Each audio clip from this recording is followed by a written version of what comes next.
Hello guys, on today's lecture on Brilliant Mind Scholars, right, we're going to be dealing with addition and subtraction of complex numbers. How true. Now in the first video we said that complex numbers are represented by z, right? So suppose that z1 is given as 8 plus 6i,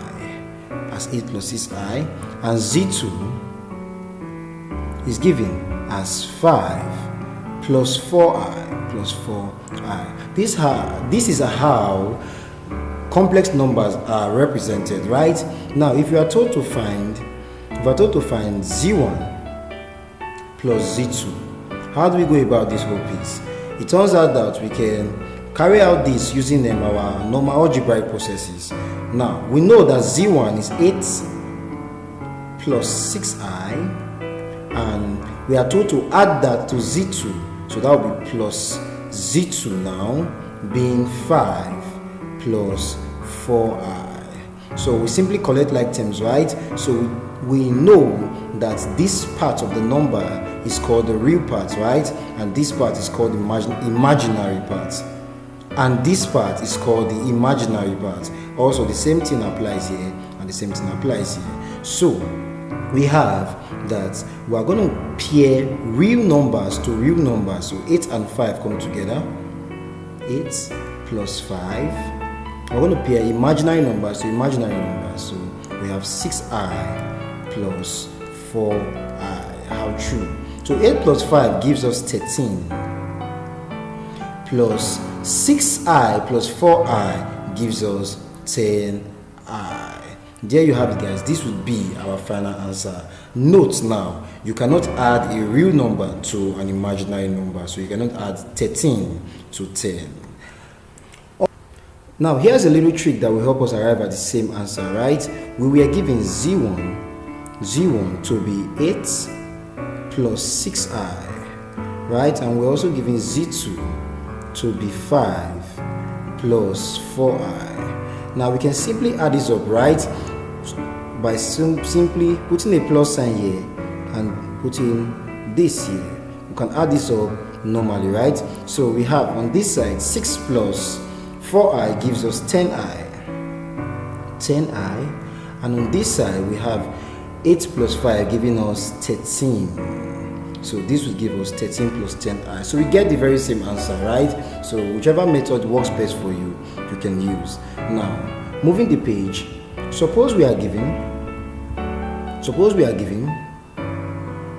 z1 equal to 5 plus 8i. z1 equals to 5 plus 8i, and z2 equal to 11 minus 4i. If we are told to find z1 minus z2, so what we're going to have in this case will be this. We know that z1 is 5 plus 8i, 5 plus 8i, and we are told to subtract z2 from that, right? So z2 is 11 minus 4i. It's very important to include the brackets.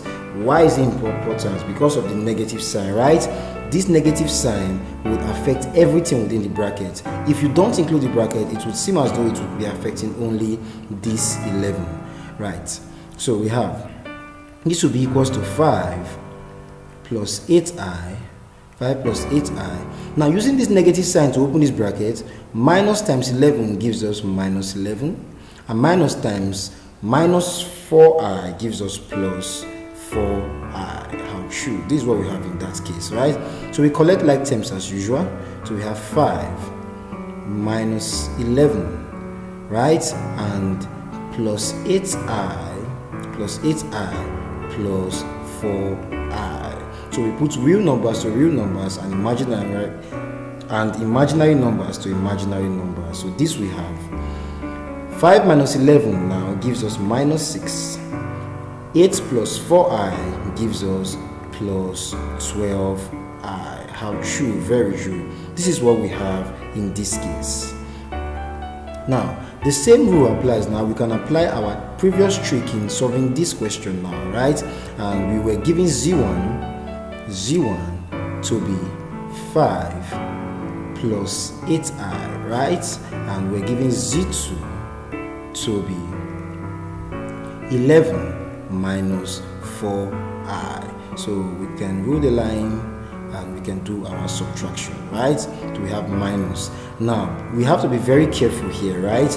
Now what we have here now at the right hand side, now at my right hand side, we have 8i minus 4i. That's what we have. We have 8i minus 4i. So we have to be very careful with the negative sign now. So this gives us 8i plus 4i, right? And that will give us 12i plus 12i. Are you getting it now? Now here we have 5 minus 11, and that gives us minus 6. So in the aftermath, right, this is what we have in this form. So it turns out it's exactly the same as the previous case, right? And true, very true, very true. Now let's take one more question. Now moving the page down, we can take one more question now, and suppose we are giving z1 equal to minus 4i plus 3, z2 equal to 1 plus 2i, and z3 equal to 3 plus I, and we are told to find z3 minus z1 plus z3 minus z1 plus z2. How do we go about this piece, right? Moving the page, we have z3 now. Which of them is z3? This is our z3, right? Such that we're going to put that first. So that will be 3 plus I, and we are told to subtract z1 now. It says minus z1, minus, and now this is our z1, right? This is z1 minus 4i plus 3. That will be our z1, and we are told to add z2 plus 1 plus 2i, 1 plus 2i, 1 plus 2i. Now someone might be wondering, why don't I include a bracket whenever I'm adding, right? Adding two different complex numbers. The addition sign doesn't really affect what is in the brackets, right? But the negative sign usually does. Now let's open up that bracket. So we have 3 plus I minus times minus 4 minus times minus 4i now gives us plus 4i, plus 4i, minus times plus 3 gives us minus 3. And here we have plus 1 plus 2i, plus 1 plus 2i. How true. Now we collect like terms now, and we have 3 now. All the real numbers, we bring them together. We have minus 3 and we have plus 1, right? We have, for the imaginary numbers now, we have plus I, we have plus 4i, and we have plus 2i, plus 2i. So 3 minus 3 gives us 0. 0 plus 1 would give us 1. So we have 1. Now, for the imaginary numbers now, 1 plus 4i.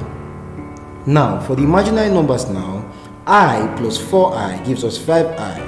5i plus 2i gives us 7i. So this right here would be our final answer. How true, how true. Here are some questions for you to play with. Now, solve these questions and leave the answer in the comment section. So here are your questions, right? So leave your answers in the comment section. Thank you so much for watching. See you in the next video.